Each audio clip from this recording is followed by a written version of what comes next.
Welcome back, everyone. It's Mia with Sickle Cell Awareness 365. And do I look sick? Jennifer is not here with us today, but she will definitely be back with us on the next episode. Today we have a special guest. We have Kennet Jones, and we will be talking about supplemental disability insurance. Now, let me give this disclaimer. Net has a wealth of information and experience with this, but do not substitute this as professional advice. If definitely do your research on these things. Like I said, she has a ton of information that she'll be giving out to us. Do your research, get in contact with your social workers and things of that nature, but definitely take these things into consideration. I'm gonna let her introduce herself so she can tell you all about who she is, her experience, and how we connected. So, Net, how you doing? I'm good. How are you? I am good. I'm so glad you joined us today to talk about these type of things because it's so important. I know, me and you talk all the time. You're my sister friend, so I know a lot of the things that you share with me personally, and I know it would be super helpful to the people who are watching. So, thank you again for helping us out today. Thank you for having me. So, introduce yourself. Do you have sickle cell? What type? Well, yes, ma'am. All of the above. Like you said, my name is Kennet Jones. Everyone calls me Net. I have sickle SC alpha thal, which is one of the rare forms of sickle cell. I'm 40 years old. I was born in Oklahoma, but moved to California at the age of about 8 or 9. Grew up in Long Beach, California, and then right out of high school, I started getting my move on. I moved to Atlanta, and I hear a lot of people say like they don't like to leave home or go away to college, but I wasn't letting anything stop me. So at this point, I've lived in California, Oklahoma, Atlanta, and now Texas. So I'm Nice. kind of the person that's like all over the place. And I love that about you. Before we get into that, because I know we going to really dialogue into that and just venturing out on your own, tell us, I met you at camp here in Atlanta, but you are also active with the Sickle Cell Foundation in Cali, correct? In the camp out Yeah, there? yes. So how I got started with that was, kind of a weird story. I was dating a guy at the time, and I was like, I didn't want to produce any kids that had sickle cell. So I was like, hey, it's getting serious. This is like my serious boyfriend. Let me find out if they have, places that check for sickle cell because I had no idea. And I'm like in my 20s at this point. So I called the foundation and they totally told me, they did free testing at the foundation, and most foundations do free testing. So after doing that, I ran into a gentleman there that worked for the foundation, and he started telling me about this camp they had for kids, and I was all for the go. This was like on a Friday, and the next meeting was that Saturday morning. So that's how I got involved with the camp in Atlanta, which is where I met Mia. And then when I moved back to California, I started working for the foundation in California. And now I am currently working with a foundation here. I just got a phone call today about a blood drive. So I try to keep it moving. Nice. I really think that's what keep us going sometimes, especially with sickle cell. It can really be depressing and a downer, but I think our advocacy and our work really is what keeps us going a lot of the time. You are so right. So you mentioned before how. Wait, let me back up. Did you receive disability as a kid and you had to transfer your own information, or you started disability as an adult?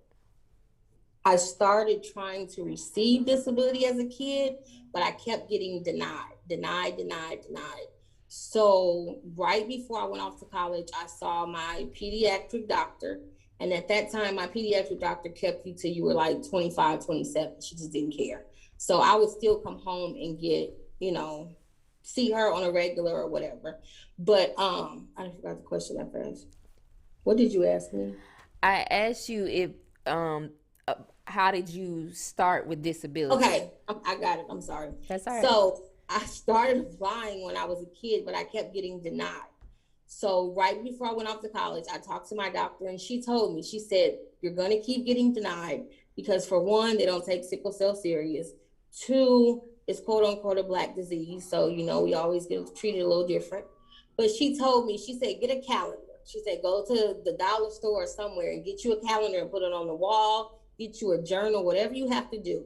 And any pain you have, you write in that calendar what the pain was, where the pain was, if you were able to manage it at home, how long it lasted, if you went to the hospital. And she said, when you go for your appeals trials and things like that, she said, take that with you. And she said, even if you stump your toe, she said, write that down as a sickle cell crisis because that just causes you stress on your body.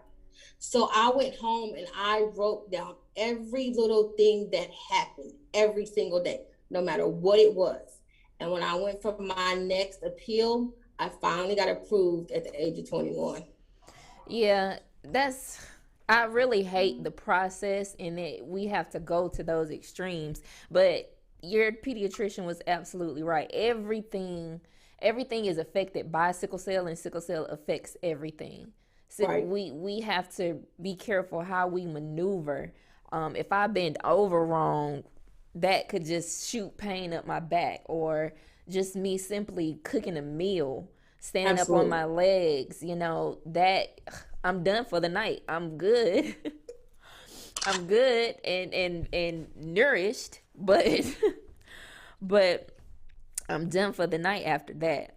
So, Absolutely. you said once you started college, you came straight here to Atlanta by yourself. How was I didn't that? know a soul. Huh? I did not know a soul in Georgia. How was that experience? I would have been scared. I'm scared now to go somewhere and just dip. I Well, want to, to, but to I'm say scared. it wasn't the best experience is lightly speaking. It wasn't the best experience. I did have a horrible hospital visit. I was told I didn't have sickle cell. They gave me a spinal tap 17 times in my back. It was just ridiculous. But I still tried in my mind. I was like, I have to be independent. I have to figure this out. And I felt in a way, my mom kind of babied me a little because I was her only child and I came out with an illness. So it's like, go figure. But my mom was calling. She was like, do I need to come get you? Do I need to do this? And I was like, no, I'm going to stick this out. Like, this is not defeating me. I'm not giving up. And I'm not going to let sickle cell win and be like, oh, I have to go home and go to community college or state college because I wanted to attend a HBCU. Mm-hmm. Now, would I tell you to attend a HBCU that's in the country? No. That is why I chose Atlanta because I felt like it was in the middle of the city. If anything happened, I could get well enough medical care versus being, somewhere and the nearest hospital is 30, 40 miles away. Right, and that's a big thing to be mindful about when you're going anywhere. I know this part kind of targets like our juniors, seniors, and young adults going into college, but that's definitely something to be aware of, your surroundings in the college that you're even looking at, and making sure that you have adequate care and can get to a hospital or whatever it is there. Now, I'm kind of all over the place. You were talking about this. You applied for disability as a kid, but you kept getting denied. Were you approved before you moved to Atlanta, or what was that? No, even after having my doctor tell me to make that calendar, it still took me another 2 or 3 years to get approved. Okay, so where were you located when you were approved? I was in Atlanta at the time, but because you're in college, it's kind of a temporary address, so they still took it off of my California residence. Okay, okay. So is there a difference between like being approved in Cali or in another state? Does it affect when you move to? Yes.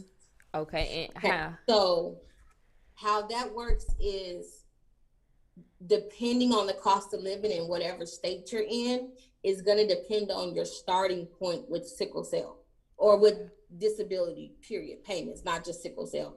So if you're in California, and you're one individual, not married or anything, you start out at like $1,000 a month. But when you move from California to like Texas or Georgia, your amount goes down to maybe a little bit less than 800 a month. And you will get that, excuse me, stop. You will get that you oh Jesus, you will still get your amount, but because of the cost of the living decrease, your amount decreases. But you do get the increases that they get every January if the government is approved to increase. But you will not start off at, whatever you left at. So even if you lived in Texas for 30 years and you decide to go to California, you have to start at California's lowest receiving wage, or Georgia's lowest receiving, or Oklahoma, or wherever you go. So that's the only hit that you kind of take from it.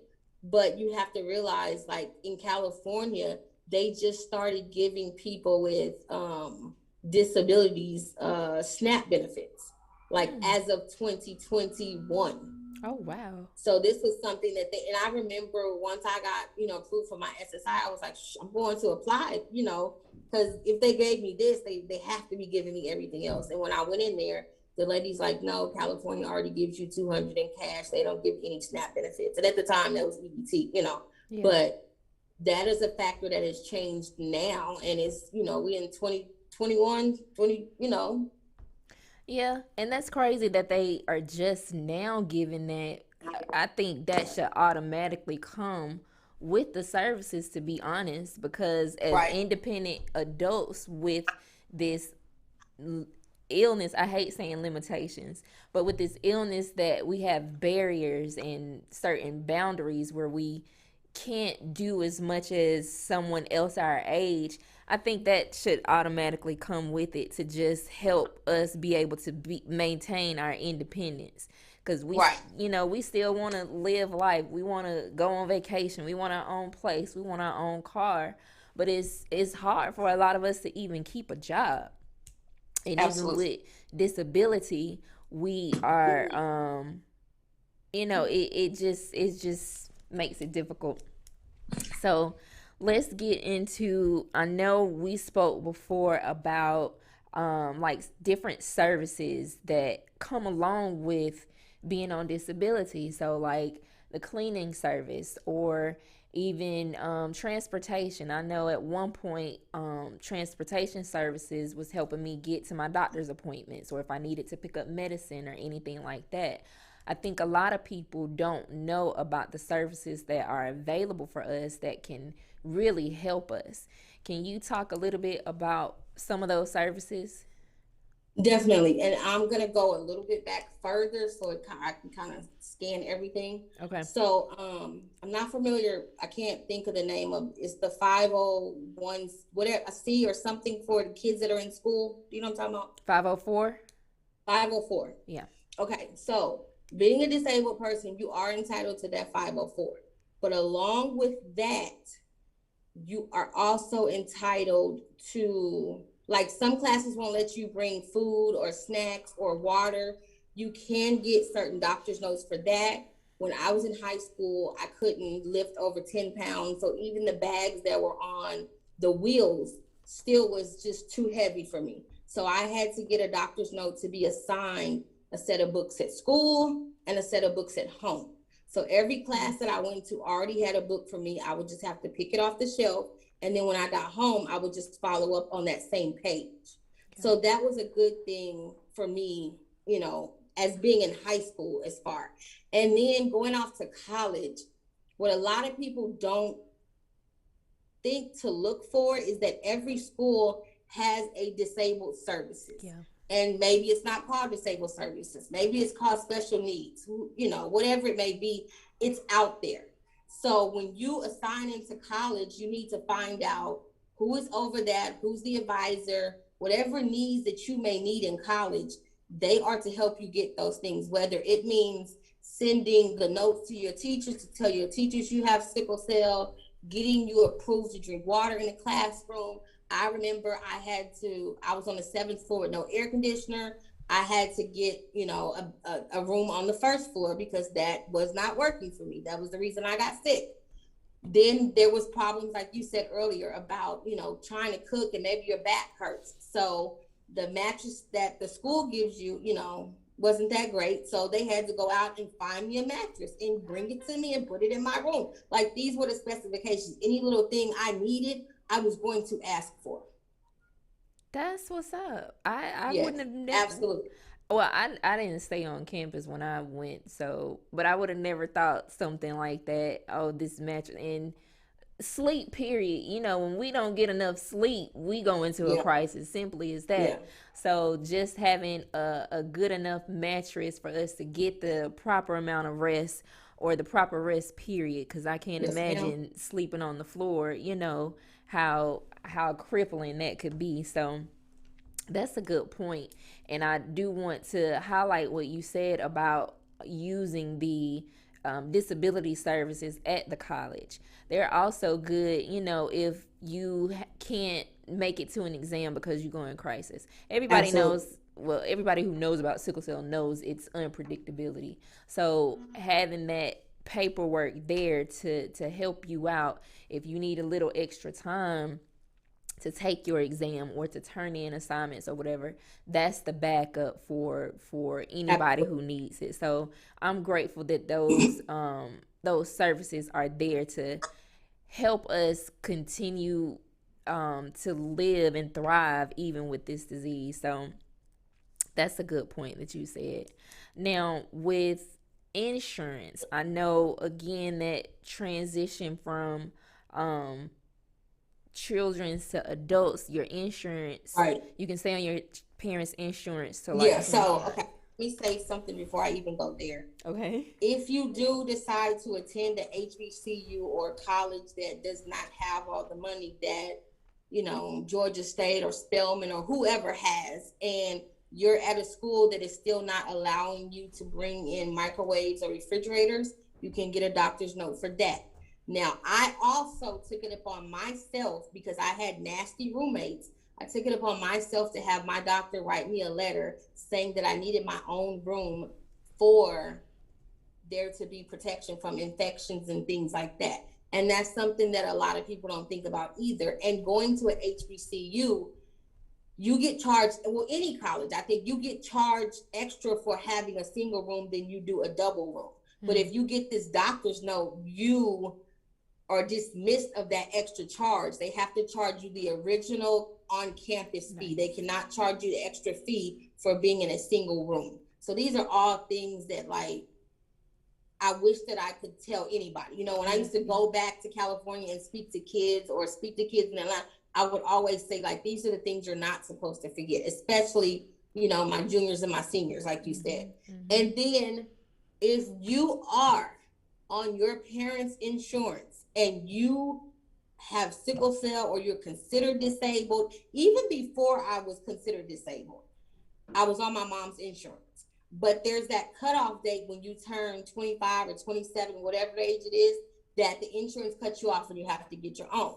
Well, if you're considered under the disabled umbrella, you do not have to get off your parents' insurance. Nice. So, yes, I receive Social Security, I receive medical benefits, as they call it, Obamacare, and I also have my private insurance for my mom. And at this point, I'm 40 years old, but I'm still on my parents' insurance because I'm considered a disabled person and they're not allowed to kick you off. And I've talked to so many people that were like, oh my God, I Don't know. just turned 20 such and such and I got off my parents' insurance. You shouldn't have done that. You can stay on your parents' insurance to the day you die. And then when your parents retire, you get a portion of their social security too because they've been paying into it Nice. also for yourself. Because even at this point, if your parents wanted to and they were still helping you out, they could still claim you on their taxes because you're disabled. Right. That's nice, and I think that's very important information. Even going back to you said having an individual, a single room versus a double because your roommates were nasty. That just takes me back to one of my friends who had relatives affected by sickle cell and they passed due to the mildew and mold in the home. Mm-hmm.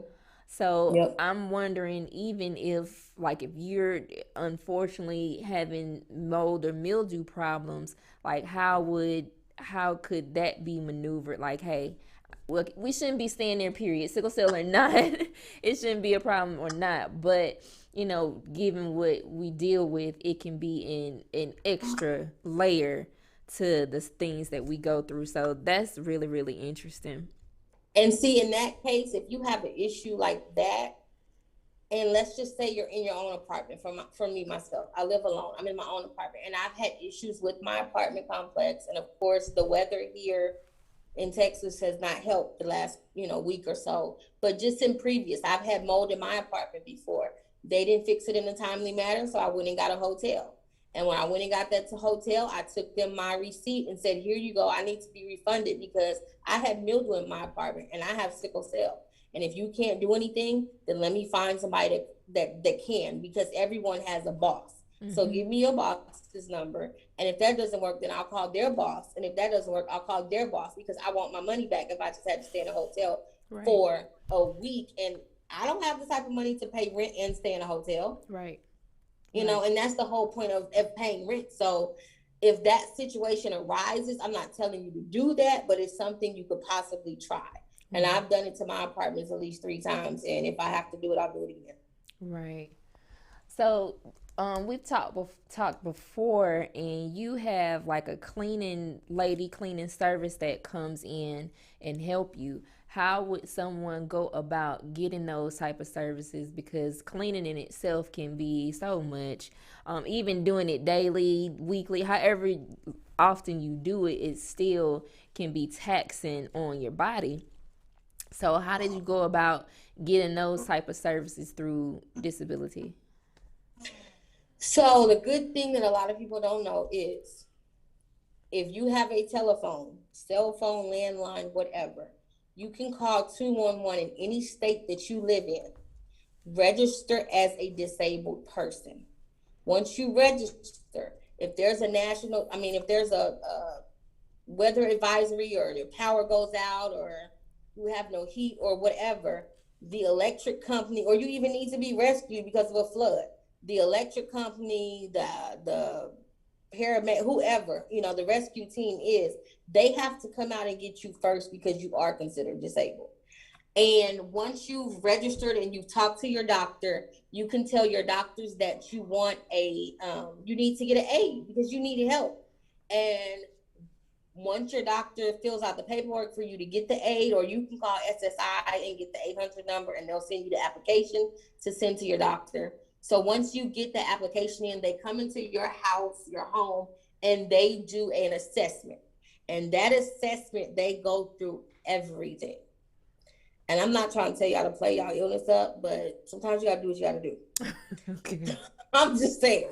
So when they come to do my evaluation, I'm gonna act a little sicker than I probably am on my typical day, just because if I show them how I feel on today, and I'm feeling, my pain is at a 2, I'm feeling great, they don't think I don't need help. So of course, you always want to give them, when they come into your assessment, you always want to give them a description of your illness at its worst state. So if that means bathing, washing your hair, brushing your teeth, cooking your meals, taking you to the doctor, taking you to the grocery store, cleaning your house, these are all the things that fall under that umbrella. You can get an aid that comes in so many times a week. You can have one that comes in every day a week, just depending on what your needs are. And included in that, when they come out, they ask you, do you use a cane? Do you use a walker? Do you need a shower chair? Yes, yes, yes. I need all of the above. They will send you out, let's just be honest. We all have sickle cell. We have those people that have accidents in their sleep. Yeah. They will send you the pins. They will send your kids, nighttime pull-ups. And there's also, on the back of your car, you can call your insurance and you can find out if your insurance has a pharmacy. So here in Georgia, I mean in Texas, if your insurance has a pharmacy, you get a $30 stipend every 3 months, and you can buy anything over the counter, but they send it to your house versus you having to buy it. So that That's means tampons, that means feminine napkins, that means soap, brush, gloves, comb, deodorant, anything you can possibly think, thermometer, blood pressure machine, anything you can think of, long as you don't go over your $30 every 3 months, you get that. Now, if you have children or you have sickle cell and your child has sickle cell, then you both would qualify. And I think you would get like each person gets 30 or 35 for each person, and it goes every 3 months. But if you have children, you may get it more often, but don't quote me on that. But when I did initially do mine, the lady did come out and I got approved, I think at the time for like 16 hours. And they gave me a shower chair. They gave me a rollator walker, which is the walker with the chair, the seat in it. They gave me a foldable cane, and then they asked me about cooking, and they actually offered me a place called Mom's Meals. So what okay. Mom's Meals does, they deliver meals to me every 2 weeks. And every 2 weeks, they call me, they send out a menu, they call me and they ask me, what do you want off of the menu? Because depending on your illness, depends on how many meals you get. So like Yeah. currently get 10 meals every 2 weeks. Okay. So you will go through the menu and pick out however many of whatever you want. And when they come, they're going to have your meal, they're going to have your snack, they're going to have your fruit, they're going to have something for Nice. you to drink. So these are all the things that comes in this box every 2 weeks. So when I have those days where sickle cell is kicking my butt, and it may be a day that my aid doesn't come, and it may be a day that I'm barely able to get up, I can run in my kitchen, not run though. I can go in my kitchen and get one of those meals and put it in the microwave, and I'm good to go. And I don't feel like, oh my God, I haven't eaten in 3 days. Yeah. That's really good to know because I know when I get sick, I don't want to eat nothing and I don't have the energy to cook me anything. And Right. my mom and my niece is there to cook for me, but a lot of times I don't know what it is I want, and I'm still in the mindset of eating things that nourish me. You know what I'm saying? I'm still in that mindset of trying to stay away from some fried foods and still do that even when I'm just down. So I'll go like till half the day, over half the day, and just not eat anything. And I know that's not good, but I don't have the energy to do it, you know? So that's really good to And know. even some days where you're just like, I can't do it, or maybe I just got home from the hospital, I don't feel like doing it, or you know what I mean? At least it's there. You're not going to use it all the time, but at least it's there. And Yeah. like you said, you're trying to get things that nourish your body. And for me, I was kind of skeptical because I was like, wait a minute, I'm pescatarian. I only eat seafood. You know what I Yeah. mean? Do you guys have stuff? And they were like, oh, yeah, don't worry about it. Nice. So they have meals that cater to everybody, and the meals that they bring range from breakfast all the way to dinner. Nice. So you Nice. can get like omelets, you can get pancakes and eggs, you can get a soup for lunch, you can get lasagna. You know what I mean? Like it's just a wide variety. That's nice. One of my issues, because I know we talked about cooking, but one of my biggest issues is my hair. Like I love my locks, I love that they've grown out. But baby, let me tell you, when when it's time for me to wash it, when Yeah. it's time for me to wash it and I can't necessarily get to somebody else that can do it for me, my normal stylist, it takes me 6 to 8 hours to actually wash, retwist, maybe style it. By the time I'm done, my back hurts, my arms hurt, and I'm out of commission for the next 2 days. That's 3 whole Absolutely. days that I done gave up for my hair when I could get somebody else to do it and be done in like 4 hours. Hmm. So, And and see, even for you, it may benefit you to have a shower chair, because if you wash your hair, it may give you the benefit of washing your hair in the shower. You yeah, know what I mean? And you don't have to worry about, oh my God, I got to get out and I got to do it. At least you have that time to sit down, wash your body, and wash your hair, because in the next 2 hours, your back is probably yeah. going to be cursing you out. I You know what I literally mean? So it's certain things like that that you can benefit from. I literally have to take I have to pre-medicate before because I already know it's going to send me into a crisis, and people don't think about that. Of course, when I was bald headed, it wasn't no problem, but now my hair is like longer and it's thick, so it's like an actual process to do my Right. hair, and it hurts to do it. So I often think about like what type of resources or something would be available for that specifically, because it's a lot. It's a lot, and So I in that sense, if you were to get an aide, that would fall under your aide helping you to wash and do your hair. okay. You may have to teach them a little bit. And the thing is, it's not just like, oh, I'm gonna get, sorry, guys. It's not like, oh, I'm just gonna get an aide to do this or do that. It is it can be a family member that comes in and does this.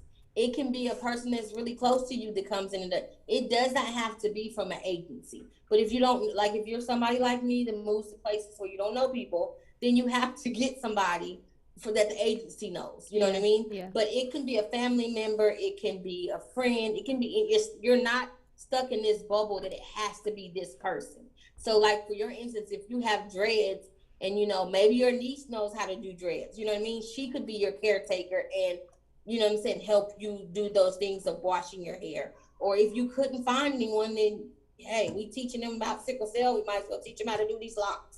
Amen. Amen. We finna have a whole lesson up in this piece while you retwisting and selling my hair.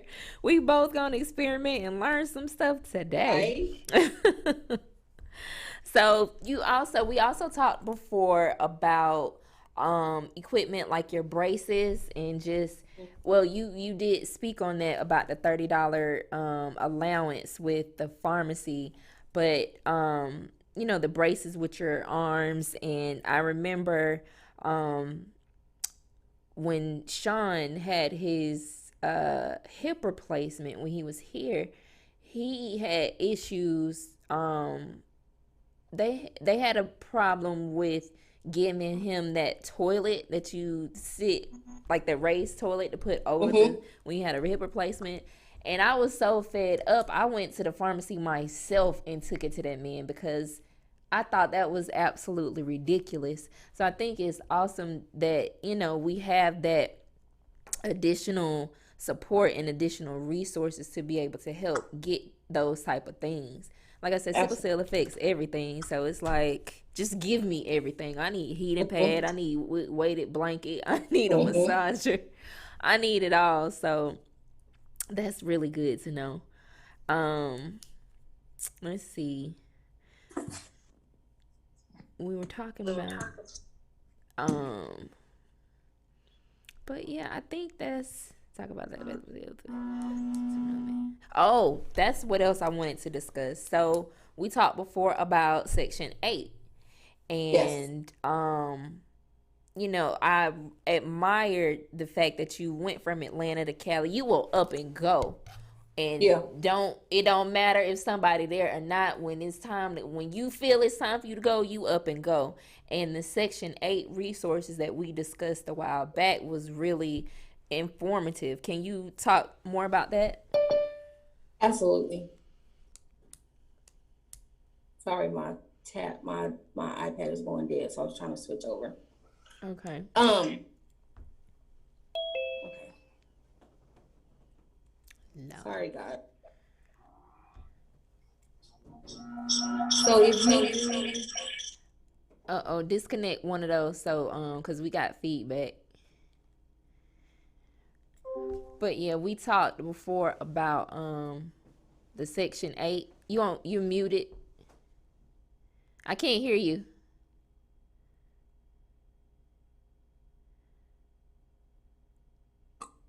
sorry, can you hear me? Yeah, I can hear you now. Turn your Okay. You camera mentioned about sideways. Section 8. Turn your camera sideways. I'm sorry. There we go. Uh-oh, did she freeze? Am I good now? Okay. Oh, you did mention Section 8. So the thing with can you hear me? Can you see me? Yeah. You can see me? You freezing up. Okay. The I'm sorry. huh? It's bad connection. I'm trying to get to a. But yeah, you were talking about the just applying for that Section 8 assistance, even though there's like a waiting list and things like that. Sign up to be on those waiting lists. That way, wherever you want to move, um, that's available, so you can have some assistance. It's hard to maintain a house, an apartment, whatever, when you have a disability, whether you're receiving disability services or not. The disability services are there because we can't work a normal 9 to 5. Well, let me retract that. Some of us have difficulty working a regular 9 to 5.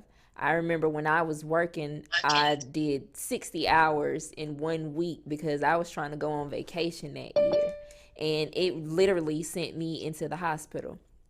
It sent me into a crisis. And I remember my doctor telling me that I have ambition like a normal person. So, of course, that this was years ago. I haven't worked for that company or worked a regular 9 to 5 per se since 2016. So that stuck out in my head about the fact that he says I have ambition like a normal person. But I had to move back home because it would just became too much, and the financial burden of being sick all the time and being out of work, missing checks or trying to catch up on certain things, it just became too much for me. So that Section 8, you're muted, Net. I'm still muted.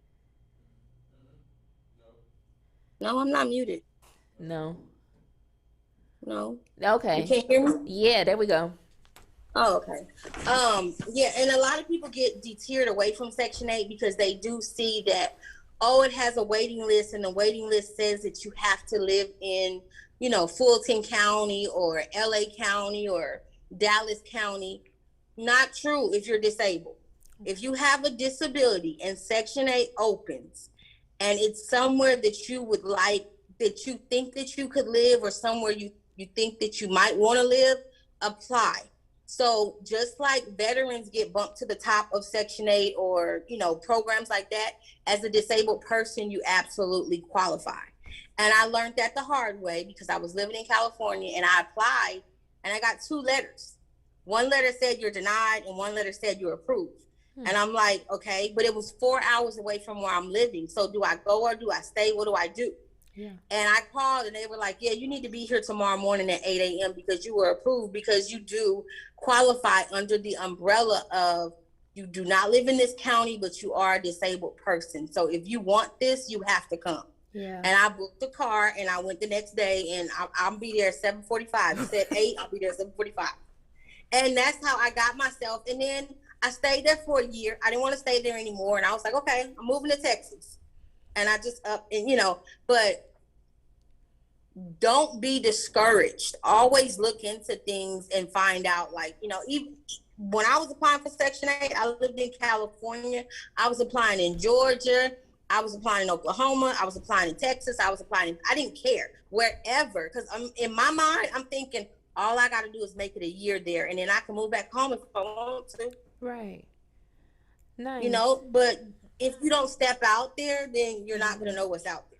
That's true. That's very true. And you know my reasons for staying close to home, and I keep saying when Devin get 18, I'm going, but realistically, I'm probably gonna be scared to death to go anywhere. So you're absolutely right, because it can be scary, but I can imagine it's also liberating and gives you a new sense of freedom, in a sense, and just getting outside of that comfort zone. So Yeah. that's good. I don't know if you know about this, but I'm gonna ask you, because if I don't ask you now, I'm just being your inbox. So with me, with me having the vision issues that I have, I don't drive at night and I don't drive in the rain.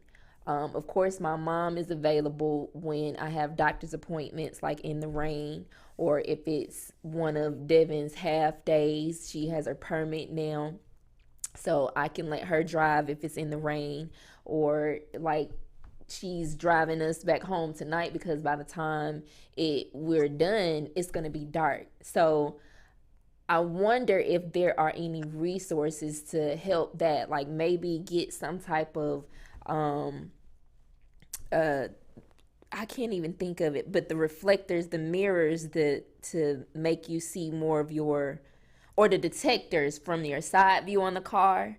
I can't think of what they're called, but there are certain detectors I that'll go think off. they're, but I know what you're talking about, and I'm not sure, but it's something that you can totally ask. Yeah. But that still falls under the umbrella of you having your aid too. Okay. Okay. Because so for me, I picked that my aide only comes 2 days a week, but she comes 2 days a week, but she stays from like 9 a.m. to 9 p.m. Okay. So she's So still if I there. have a doctor's appointment, I need to go to the grocery store, I want to go to this movie, whatever, they're the person that's going to drive you to all of these things. Okay. And that would That be falls. helpful. Huh? And if it's on a day that they don't come and you're like, oh shoot, I have my do I look sick today? And it's Wednesday and they don't typically come till Thursday.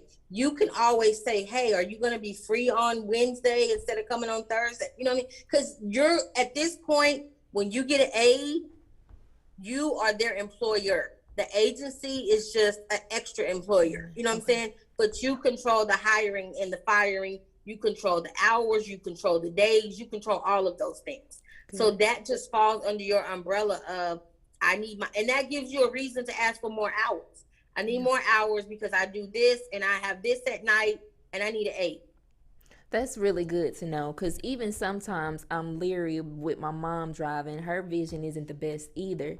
So it's like, okay, it can be a little scary sometimes. And even driving for me sometimes, even when it's cloudy or the sun is out or whatever, my anxiety increases because other people drive crazy. Like Yeah. I can be okay if the road is clear, but when people are switching lanes and doing all type of Mm-hmm. stuff, it my anxiety just goes through the roof. So a lot of times when I make it big, I'm gonna just get me a chauffeur because I ain't got time. Because I just can't. My vision is not right now. I think it's just gonna stay the same. Even glasses don't So let make me it ask you necessarily this: better. was your vision a retina issue or something else? It was both retinal issues and it was also optic nerve damage from the neurological disorder I have. So it's like a double whammy. So for the retina issue, if you were taking the infusion, that would correct your retina issue. The Adacvio, the Yes, crizolizumab. adapio. Yes, Really? Does it reverse? yes. So Interesting I to so know. I was having the retina issues, and I had been told I had glaucoma too. The doctor Oh, here it's never like that. found glaucoma. This was a doctor in Georgia, but I did still have the retina issues. And, I had the bleeding behind the eyes. I had all of those issues. And then when I started the Adacvio, I remember one of the, I think it was like my third time, one of the nurses were like, well, how's it going? I was like, I don't know. This is just my third time. I'm not really sure yet. But I went to the eye doctor because I hadn't seen him since I started the infusion. I went to the eye doctor and he's like, you have no retina issues at all. I'm like, what are you talking about? He's like, I remember your chart from before. He was like, but you don't have any issues. He's like, have you changed any of your medicine? And I told him, I said, I'm on the infusion. And he's like, what it's called? So I told him and he goes, interesting. He was like, okay. He was like, well, I'm going to send a report to your doctor and tell him you good. Like he said, I'll see you in 6 months, but I really don't think I'm going to need to see you. That's So it really was good like to I've know. never had retina issues at all. I've been having retinal issues since like 10th grade. And that's when I started wearing the glasses as well. But that's still good to know because I've had to have multiple laser surgeries to correct those things, and that caused floaters because of the dried blood and everything in the back Mm-hmm. of the eye.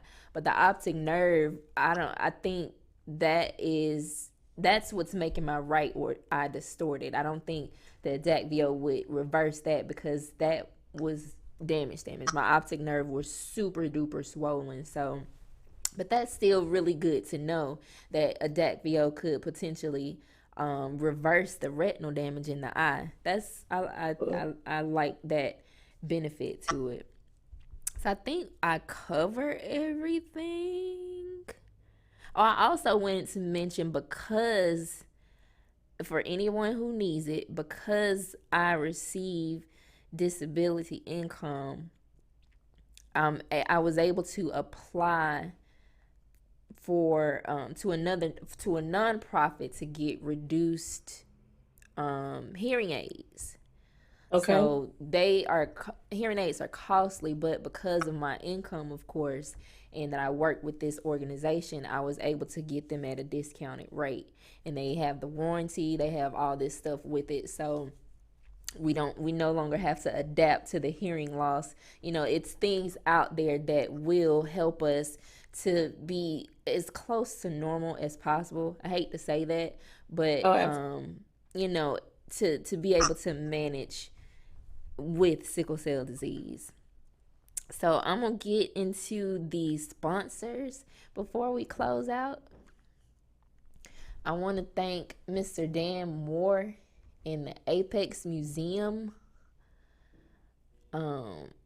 He is still shut down right now, of course.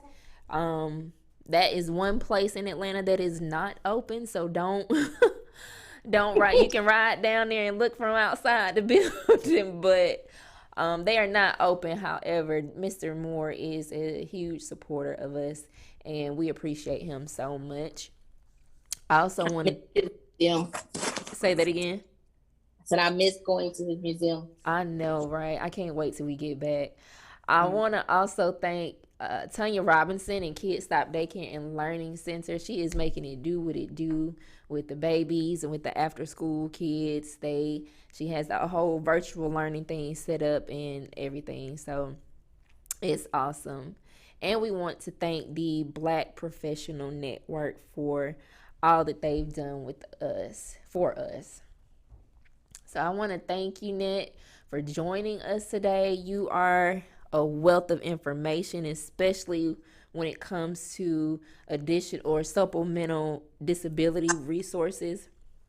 I took my notes for myself, but I really hope people gained a lot of insight from the things that you told them. Like I said, you guys do your own research. This was just the beginning. This was just the start. Keep these things that she mentioned in mind and get the help that you need. Don't be ashamed. Everybody needs help to some extent, whether you have sickle cell or not. So don't be ashamed to reach out for these services. That's what they're there for. So anything else you want to add, Nat? I just want to say thank you, and I'm sorry for my technical difficulties. It happens, especially in this virtual world. It happens. If anybody has any questions and you guys hit up, do I look sick? I'm an open book. I will definitely answer those questions. Just let me know if I can help you in any way. Awesome. So make sure you follow us on social media at Sickle Cell Awareness 365 or SCA 365 on Instagram, Twitter, and TikTok. Also, make sure you follow Manifest TV on Instagram, Facebook, Periscope, Twitter. And you can find us on Roku and Fire Stick under Status Network under Manifest TV. So, there's nothing else. Peace out, y'all. Have a good night. Have a good one. Bye. We'll talk later, Nick. Okay.